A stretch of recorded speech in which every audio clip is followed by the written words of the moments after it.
Game week.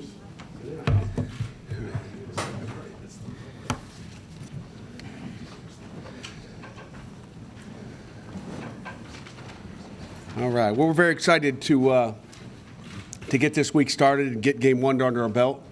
We got a very accomplished football team in Villanova coming into Heinz Field this week. Not only very accomplished football team, but well-decorated head football coach in Andy Talley. I think he's going on his 32nd season. He's been in the playoffs 11 times, won a national championship, been the AFC Coach of the Year, national Coach of the Year twice. Excellent football coach, excellent program.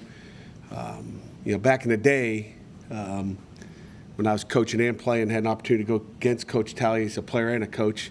Actually played against him last, I think, in 1989. Jerry, you probably tell me if I'm wrong. It's such a long time ago, but we played in Milan, Italy. Was my last game played against them, and then had an opportunity to play against some great teams when they had Westbrook and Finner in there as well. Talley goes back a long way, and great football coach. They've taken the last three FBS teams that they've played. They've taken them really to the wire.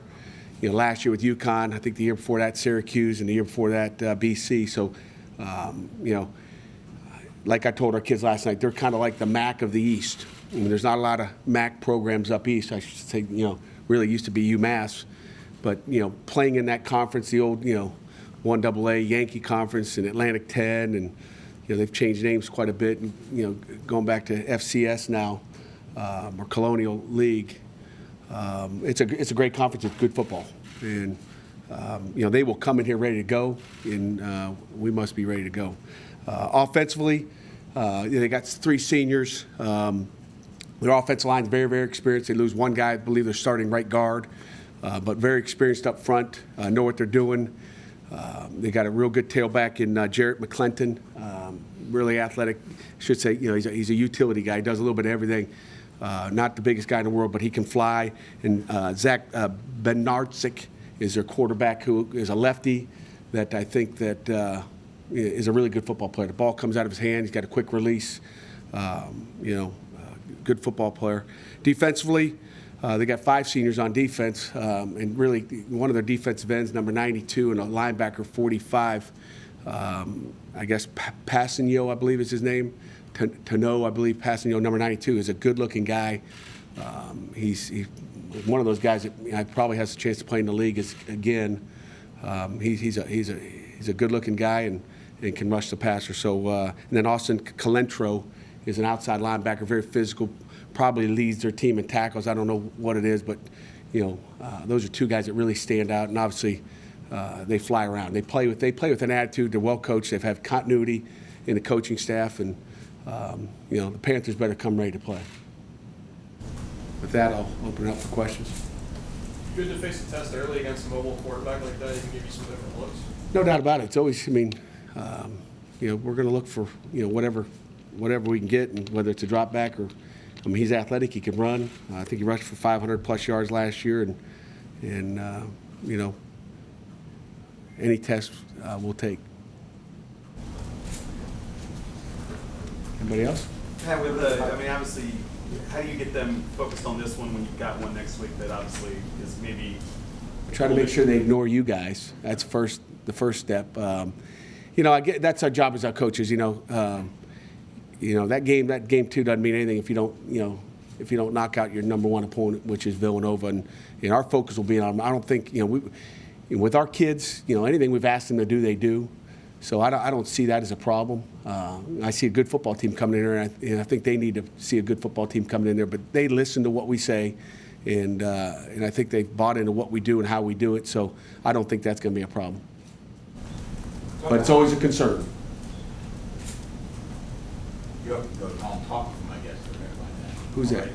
Your team about Not a long talk. It doesn't take a long talk. Just hey, watch the tape. Put the tape on. They're a good football team. So. Anybody on any given day. Talk about you have Sean number one at the star linebacker. Talk a bit about can't be that. Impressed for Walkman. Yeah, Sean, again, doesn't matter. Walk on, scholarship, 1AA, FCS, FBS. People make mistakes. Sean's a great football player. He's really had a great camp. Him and Elijah have battled back and forth, and Bam as well in there for that position. And Sean's done a nice job. And it'll be a, that outside linebacker spot will be a position that we'll continue to evaluate through the season. And it's kind of what have you done for me lately position, like they all are. And if Sean continues to do what he's done in practice, I think we'll be happy with the production we get on game day. You have Aaron as a second-team wide receiver. How did he sort of come in and sort of kind of pass Zach as sort of? Yeah, I mean he's right in there with Zach. To be honest with you, you probably don't have the latest. EJ probably stuck it to you and didn't give you the latest, but it's really Aaron Matthews or Zach. But there's ors. It might have been a typo, whatever. But Zach, Challingsworth has been in there as well. But going back to your question about Aaron, Aaron's done a nice job. He's a mature, smart guy that's physical. He's tough. He doesn't act like a freshman when he's on the field, and he goes up and gets the ball. I mean, he's a guy that has impressed the coaches during camp, and he's going to have an opportunity. We'll find out where we go with that. What did Alex Oxford show you at camp here to kind of nail down that center spot? How fluid is that? And you want that to be set at this point? We'd like to be set, but we're gonna move some guys around in there during the game. I mean, we're gonna for the first few weeks we're gonna move guys around, and Alex just did a nice job. I mean, he came back off an injury, he worked, he fought, and he played good enough to be one of those top 5 guys. Is Challenger still dealing with the shoulder? No, he had maybe a little bit tweak. Won't tell you where it is or what it is, but he had a little something minor that I think he's through now. So the depth chart running back behind James, is that kind of going to be fluid? Is that one of those positions where you're going to see how those guys play the first few weeks of the season? I think so. I mean, I asked Coach Powell last night. I said, "Have you ever had this many good tailbacks?" So it's not for a bad reason. There's a bunch of oars there. I mean, Quadri Olson. I mean, it's an oar, and they could all be on one line. Quadri Olson had a great camp. Okay, he is better than he was a year ago, and really all those guys have had really a good camp. It's kind of that backfield they're big, they're fast, and they're physical. They can pass protect. They understand the offense. So it is like we've said since day one of fall camp. It's a good group of guys back there. You said at the beginning of camp you were kind of concerned about defensive line. Do you feel better about that with how the freshmen have come along and how other guys have kind of performed? Yeah, I mean, you never feel. I mean, you feel good at the tailback spot because there's one guy and there's 4 deep. Maybe 5, but you never feel as good as you'd like to be. And again, we'll find out in game day. I mean, you can feel good in camp when you're playing against each other every day, but what do you feel like when they are going against somebody else and doing what they're supposed to do? When the lights turn on in Heinz Field. You said Olsen had a great camp, and he's obviously coming off the rookie year last year, but he's only the 4th on the depth chart. So that's why I said they could kind of all sit in there. That's why it's or. So. Hall and Moss, really, what have they done to really kind of leapfrog him as of now? Again, I don't know if it's a leapfrog. I mean, I think it's going to come down to game day and what they do when they get out there, when they get the opportunities, and you kind of go with the hot guy. But all 4 of them have been exceptional, in my opinion. They all have a little bit different thing they do to it. I guess Moss has been maybe more exciting just because you don't expect a freshman to come in and do what he's done. He's done a good job of eluding people, making people miss. But, so is, Darren Hall run you over. So it depends on how you want to get beat. He'll either run you over or run around you. And then Quadri's got a little bit of both. So, like I said, it looks bad on the depth chart when you kind of go boom, boom, boom, boom. But it's there's the oars in there. And we couldn't put them all on one line. Or you guys, the paper doesn't go that big, I guess. You have to go landscape. Do you expect Moss to, as a true freshman, get a lot of time from the beginning of the season? Who's that, Moss? Yeah. We'll find out. We'll see how he act.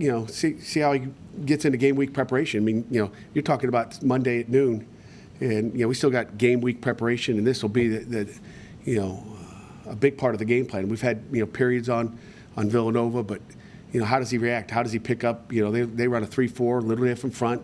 You're not playing against the same front that you practiced against for 19 days. You're practicing against a stacked three-man front, which is different for our guys, and we've worked on it, but it'll be a little bit different. So how does he pick up that in his protections, and does he act like a freshman when school starts? Today they had to go to class today.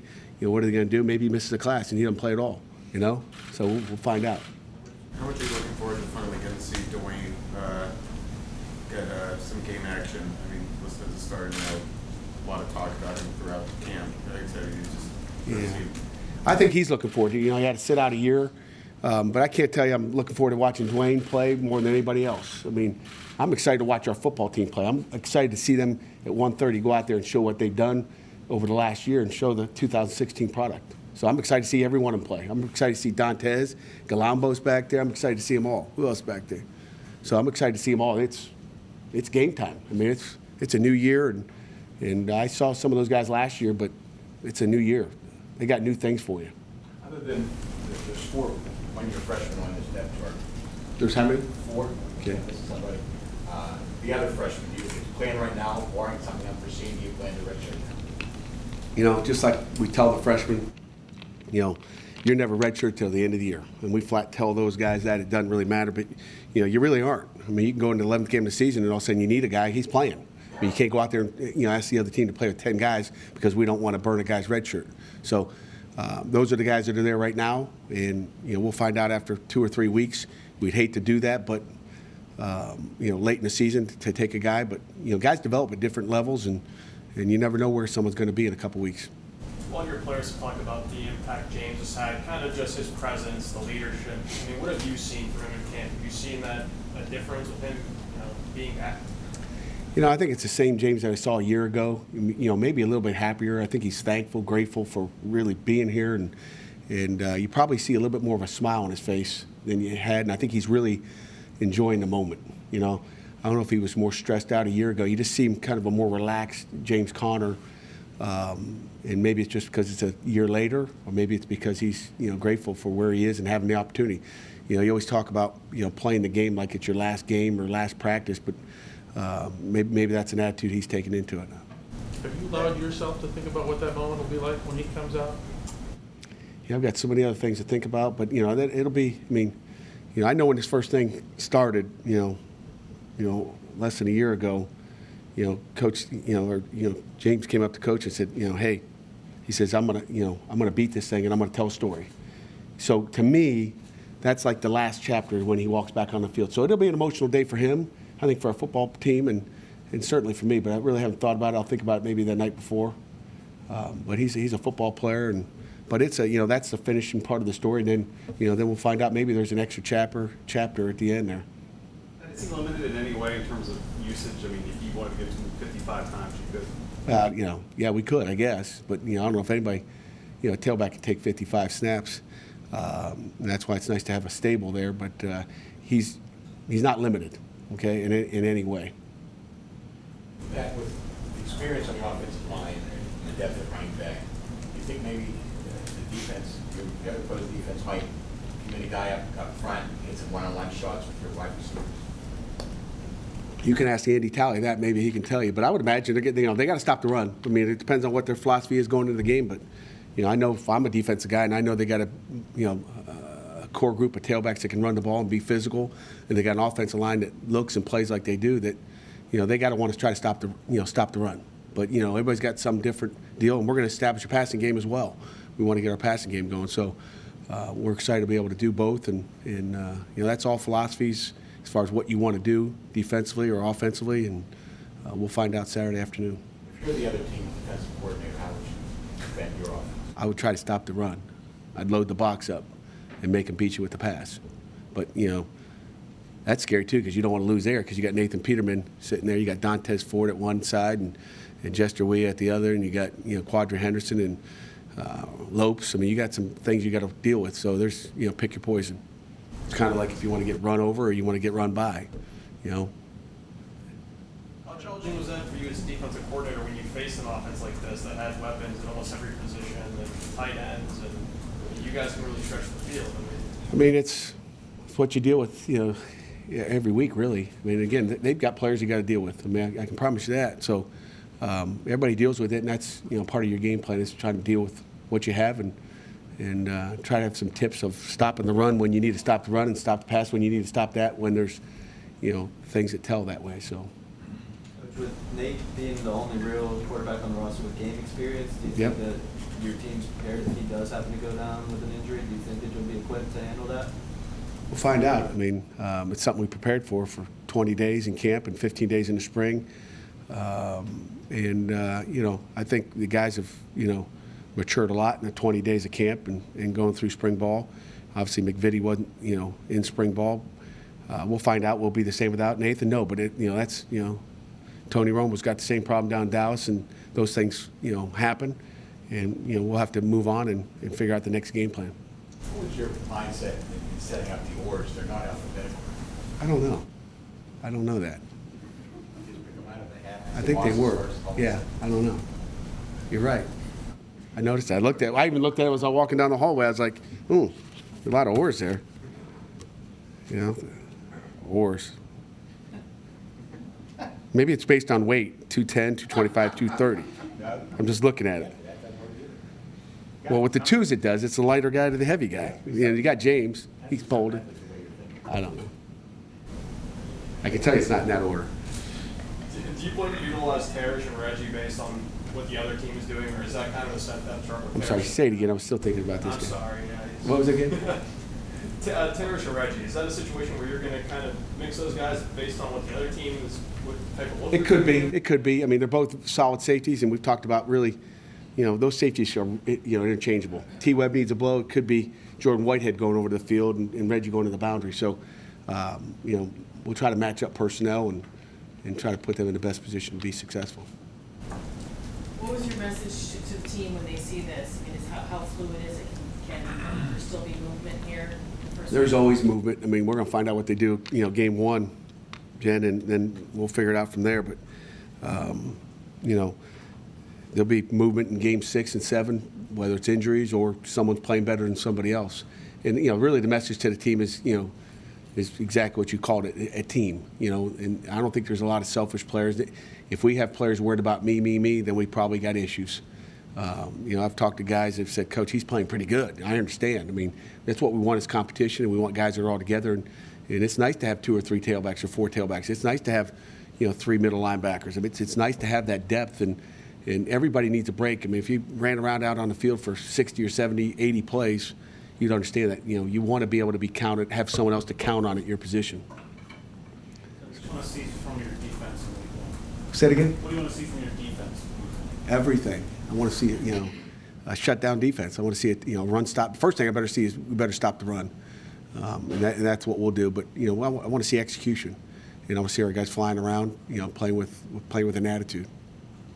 Good. Alex Pocher seems like a guy who was really determined to get that starting spot through camp and whenever talking to him this year. So did you see a reaction from him when he saw the depth chart or anything, or when he found out that he's the starter? No, I think he assumed, and he's worked his tail off. He's played a lot of center, he's played a lot of guard, and he's played some tackle too.